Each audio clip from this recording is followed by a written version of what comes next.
सुळकूड पाणी योजनेच्या अंमलबजावणीसाठी 1 मार्च 2024ला बैठक झाली होती। त्यावेळी मुख्यमंत्र्यांनी जिल्हाधिकाऱ्यांना योजनेसंदर्भात 1 महिन्यात अहवाल देण्याचे आदेश दिले होते। त्यानंतर 25 जुलैला ही बैठक झाली। मात्र गेल्या 5 महिन्यात याबाबत काहीच घडलेलं नाही।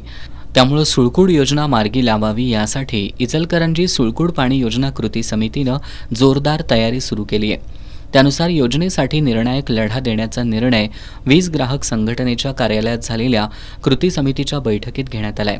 त्यानुसार कृती समितीनं सुळकूड पाणी योजनेची जोपर्यंत अंमलबजावणी होत नाही तोपर्यंत इचलकरंजी शहरात कोणत्याही मंत्र्यांना येऊ देणार नाही अशी भूमिका घेतली आहे।